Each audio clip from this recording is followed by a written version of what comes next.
अब देखेगा भारत। नमस्कार, मैं खुशी और आप देख रहे हैं अब देखेगा भारत। इजराइल ने मंजूर किया युद्ध विराम प्रस्ताव। ब्लिंकन बोले हमास भी इसे स्वीकारे नहीं तो ये आखिरी मौका। इजराइल ने बंधक डील मामले में अमेरिकी प्रस्ताव को स्वीकार कर लिया है। हालांकि अमेरिकी प्रस्ताव पर हमास ने प्रतिक्रिया नहीं दी है। इजराइल के बाद ब्लिंकन मिस्र और कतर भी जाएंगे। ब्लिंकन ने चेतावनी भी दी कि इजराइल और हमास के बीच बंधकों की रिहाई के लिए शायद ये आखिरी मौका होगा। बता दें कि अमेरिका को मौजूदा वार्ता से काफी उम्मीदें हैं।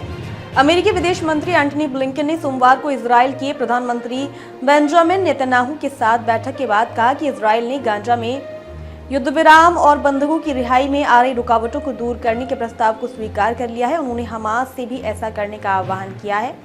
हालांकि उन्होंने ये नहीं बताया कि प्रस्ताव के मसौदे में हमास द्वारा बताई गई चिंताओं का समाधान किया गया है या नहीं। वार्ता से अमेरिका को काफी उम्मीदें।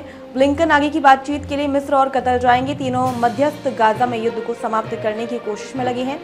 ताजा दौर की वार्ता से अमेरिका को काफी उम्मीदें हैं। दोहा में गुरुवार और शुक्रवार को 2 दिन वार्ता चली। अब आगे की वार्ता काहिरा में अगले हफ्ते शुरू होगी। मध्यस्थों ने वार्ता को सही दिशा में बताया। हालांकि हमास ने दोहा वार्ता के ताजा प्रस्ताव में इजराइल की शर्तों को मानने का आरोप लगाते हुए इसकी आलोचना की है। यह आखिरी मौका। ब्लिंकन वहीं अमेरिकी विदेश मंत्री एंटनी ब्लिंकन गाजा युद्ध शुरू होने के बाद से पश्चिम एशिया की अपनी 9वीं यात्रा पर रविवार को इजराइल पहुंच गए। उन्होंने चेतावनी देते हुए कहा कि वर्तमान गाजा युद्ध विराम और बंधकों की रिहाई को लेकर इजराइल और हमास के पास संभवतः अंतिम मौका है।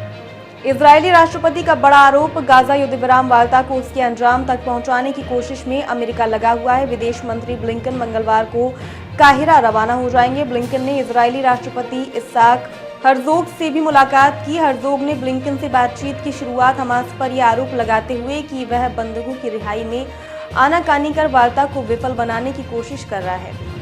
हर्जोग ने वार्ता में सहयोग को लेकर अमेरिकी राष्ट्रपति जो बाइडेन के साथ ही मिस्र और कतर की भी प्रशंसा की। वहीं ब्लिंकन ने कहा कि युद्ध का एक महत्वपूर्ण क्षण है।